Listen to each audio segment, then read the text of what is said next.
മോഹൻ ബഗാനെതിരെയായിട്ടുള്ള കേരള ബ്ലാസ്റ്റേഴ്സിൻ്റെ ആദ്യ ISLൻ്റെ league stage മത്സരത്തിൽ കേരള ബ്ലാസ്റ്റേഴ്സിന് എതിരില്ലാത്ത അതായത് ഗോളുകളൊന്നും തന്നെ നേടാൻ പറ്റാത്ത തരത്തിൽ ഒരു 2 ഗോളിൻ്റെ പരാജയം നമ്മൾ കണ്ടിട്ടുണ്ടായിരുന്നതാണ്. ഈ ഒരു മത്സരത്തിൽ കേരള ബ്ലാസ്റ്റേഴ്സിൻ്റെ ഭാഗത്ത് നിന്ന് ഒരു ഓൺ ടാർഗറ്റ് ഷോട്ട് പോലും നമ്മൾ കണ്ടിട്ടുണ്ടായിരുന്നില്ല. പോരാത്തതിന് കേരള ബ്ലാസ്റ്റേഴ്സിൻ്റെ വിദേശ നിര സ്ട്രൈക്കറായിട്ടുള്ള വിക്ടർ ബെർത്തോമി എന്ന് പറയുന്ന താരത്തിനും ഒരു പരിക്ക് പറ്റി. അദ്ദേഹം ഒരു ആദ്യ പകുതിക്ക് ശേഷം ടീമിൽ പിന്നീട് കളിക്കാതെ വരുന്ന സിറ്റുവേഷൻ, അതായത് സബ്സ്റ്റിറ്റ്യൂട്ട് വേണ്ടി വന്ന ഒരു അവസ്ഥ, ഇങ്ങനെയൊരു സിറ്റുവേഷനിലൂടെയായിരുന്നു നീങ്ങിപ്പോയിട്ടുണ്ടായിരുന്നത്. ഈ ഒരു സാഹചര്യത്തിൽ ഇദ്ദേഹം ഇനി അടുത്ത മത്സരം കളിക്കുമോ എന്ന തരത്തിൽ പല ആരാധകർക്കും ഒരു സംശയം ഒക്കെ തന്നെ ഉണ്ടായിരുന്നതാണ്.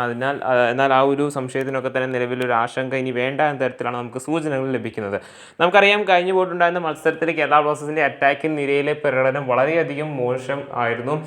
ആകെപ്പാടെ കേരള ബ്ലാസ്റ്റേഴ്സിൻ്റെ ടീമിൽ എടുത്ത് പറയേണ്ടതായിട്ട് വന്നിട്ടുള്ള ഒരു മൂവ്മെൻറ്റ് എന്ന് പറയുന്നത് മറ്റേ കേരള ബ്ലാസ്റ്റേഴ്സിൻ്റെ വിക്ടർ ബെർത്തോമിന് കിട്ടിയ ഒരു ഓപ്പൺ ചാൻസ്, അതായത് ഓപ്പൺ ചാൻസ് എന്ന് പറയാൻ സാധിക്കത്തില്ല, ഒരു ത്രൂ ബോൾ ആയിരുന്നു. അദ്ദേഹത്തിന് അത് കൃത്യമായിട്ട് സ്പീഡപ്പ് ചെയ്ത് റണ്ണപ്പ് ചെയ്ത് അവിടേക്ക് എത്തുവാനായിട്ട് സാധിച്ചിട്ടുണ്ടായിരുന്നില്ല. പോരാതെ തന്നെ വിക്ടർ ബെർത്തോമിന് ഒറ്റയ്ക്ക് ആ ഒരു അറ്റാക്കിംഗ് നിരയിലൊന്നും തന്നെ ചെയ്യുവാനായിട്ടും പ്രത്യേകിച്ചില്ല. എങ്കിൽ പോലും നിലവിൽ അദ്ദേഹത്തിന് ആ ഒരു മത്സരത്തിലൊരു ആദ്യ പകുതിക്ക് ആകുമ്പോഴത്തേക്ക് തന്നെ അദ്ദേഹത്തിന് ഒരു മസിൽ ഇഞ്ചുറി സംഭവിക്കുകയും അദ്ദേഹത്തെ സബ്സ്റ്റിറ്റ്യൂട്ട് ചെയ്യേണ്ടി വരികയും ചെയ്തിട്ടുണ്ടായെന്നാണ്. നിലവിൽ നമുക്കറിയാം ഈ ഒരു ആശങ്ക ഇനി അടുത്ത മത്സരത്തിൽ ഉണ്ടാകുമോ എന്നൊരു തരത്തിൽ, അദ്ദേഹം ഉണ്ടാകുമെന്ന തരത്തിലൊരു ആശങ്ക അടുത്ത മത്സരത്തിൽ തീർച്ചയായും ആരാധകർക്ക് ഉണ്ടാവുന്നതാണ്.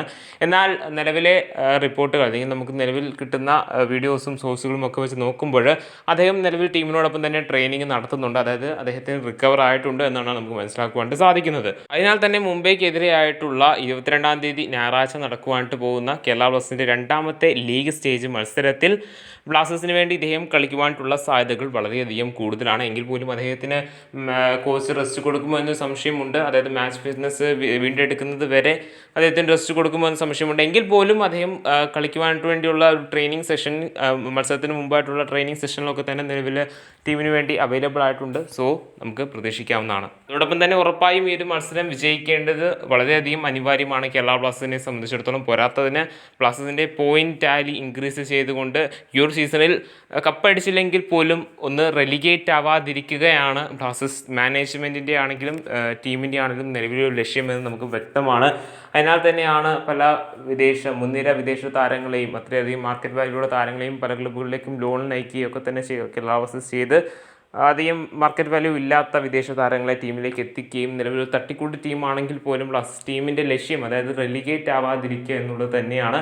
ട്രോഫി അടിച്ചില്ലെങ്കിൽ പോലും റെലിഗേറ്റ് ചെയ്ത് സെക്കൻഡ് ലീഗിലേക്ക് പോകാതിരിക്കുക എന്നുള്ളത് തന്നെയാണ്. എല്ലാ ടീമിനും ആ ഒരു ലക്ഷ്യമാണ് ഉള്ളത്. സോ ഈ ഒരു സാഹചര്യത്തിൽ ഉറപ്പായും കേരള ബ്ലാസ്റ്റേഴ്സിന് അങ്ങനെ ഒരു അവസ്ഥ ഉണ്ടാവാതിരിക്കണമെങ്കിൽ ബ്ലാസ്റ്റേഴ്സിൻ്റെ പോയിന്റ് ടാലി ഇൻക്രീസ് ചെയ്ത് കൊണ്ടുവരേണ്ടത് അനിവാര്യമാണ്.